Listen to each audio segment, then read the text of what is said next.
Hey YouTube, good morning. I'm going to take you through 5 things today that I learned that helped me retire early. These are key things, only at the high level. They changed my action, they changed my thought process around retirement and what I was going to do, and they can benefit you if you understand these 5 things. So let's get right into it. So number 1, a value creation mindset. And I'm not sure if that's the right term, but this is the term that puts everything you spend your time on that creates money or saves money or is work together and allows you to compare across the things that you're doing to see what you should do more of and what you should eliminate. And I'll give you an example of how this changed the way I think. Today you might have a job where you work 8 to 5 or 8 to 6 or 7, or you work at your job, and while you're working at your job, let's say you're making $40 an hour, okay? So you're going along, you're making $40 an hour, and that $40 an hour is something you have to do, and so now you're doing it $40, and you get the opportunity to learn how to, let's say, replace your hot water heater, or work with a friend to replace your hot water heater that knows how to do it and will show you, and you say, I don't want to do that.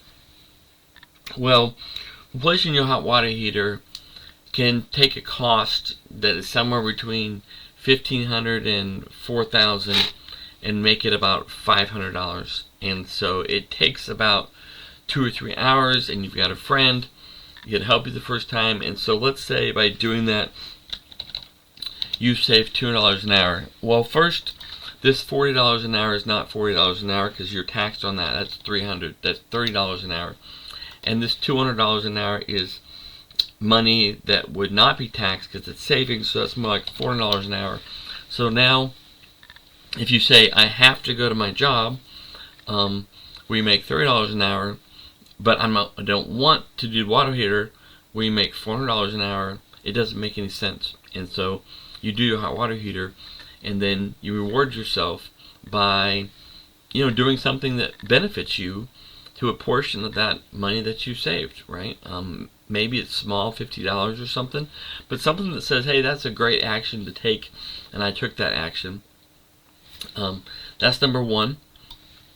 So a value creation mindset. And some of the things that I got paid the most to do were to read certain books on finances, to study certain topics such as taxes. Some of those things I got paid, we'll say $1,000 an hour to do, and people would say, well, I don't like doing that. And I would say, you don't like getting paid $1,000 an hour because right now, if someone offered you a job at $1,000 an hour net, which is $1,500 an hour before taxes, you would do pretty much anything for $1,500 an hour, right? And so your mindset is that you're not making rational decisions across the things that you could spend your time doing based on that outcome that you're looking for. Number 2, chain of causation. Now, chain of causation, and I have the word change there, which is wrong, so let's fix that. Chain of causation is basically seeing why you need certain things before you need them. It's seeing the person with cancer that can't pay for their cancer treatment and understanding what decisions that person made over the last 5, 10, 15 years that put them in that situation. It's seeing a homeless person and understanding what that path looked like, what that chain of causation, and the same thing on the positive side. What does that chain look like? And how do you put your family and those in your circles of responsibility in a better place when they don't even know that they need to be in a better place? How do you act in a way 20 years ahead of time that makes it so your kids can go through school rather than them saying, oh, I can't go to college because nobody's safe from education? How do you think about that 20 years in advance? How do you understand that correlation and the correlation to how you are as a parent and how that results in your grandkids and how they're going to act and those type of things? Those chains of causations are things that you have to understand in order to motivate yourself to take the right action 20 years ago that's going to give you the result that you need today. 72T early withdrawal. This is an easy one. I learned IRS tax provision 72T, which says you can take even monthly distributions out of your IRA for a period of 5 years with no penalties. Now, when people say, why don't you max out your 401k, or why don't you put money in IRAs, they'll say, well, I don't have the money until I retire, and I need it faster. Well, this makes it so that that money is accessible when you retire early. So I retire at 51, that money is now accessible to me. I learned that at age 20-something, and so I didn't hesitate to put money in the IRA, knowing that when I wanted to retire early, I could use that money. So that changed and helped me retire early.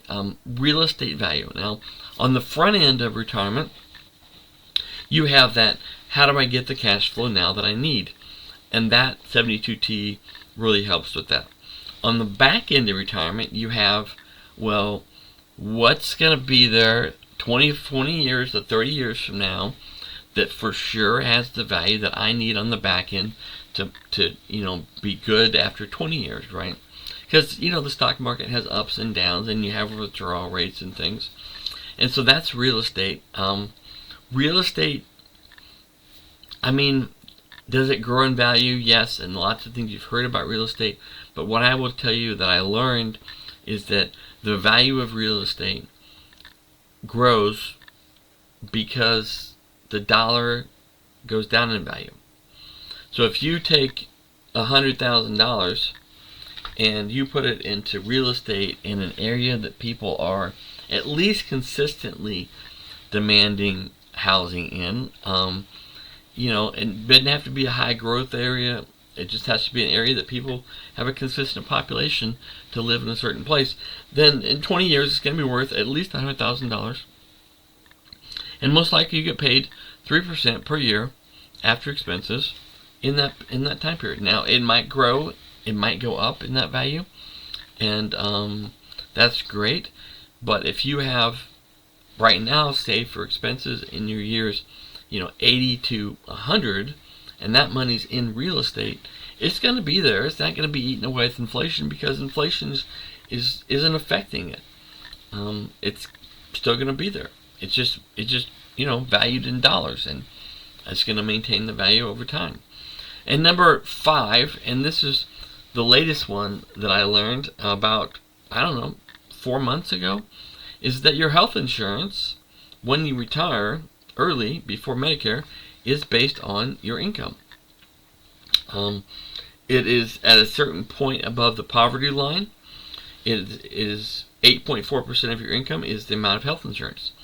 And so me as a moderate income, mine's like $370 something a month. And there's a subsidy, quote subsidy, but a lack of a tax, we'll say, that the government puts into that health insurance cost. If you make, let's say, 300 something thousand a year, you probably pay the full amount of your health insurance, which is about $1,900 a month.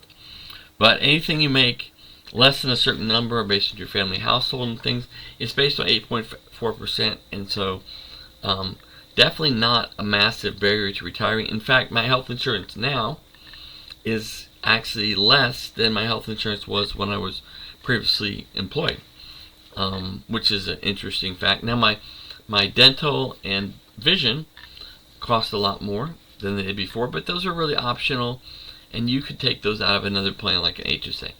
So I wanted to take this morning and give you 5 things that I learned that helped me retire early, things you may not know, may not have thought of, may not realize yet, and I hope this benefits you. If it does, like and subscribe down below, and I will talk to you later.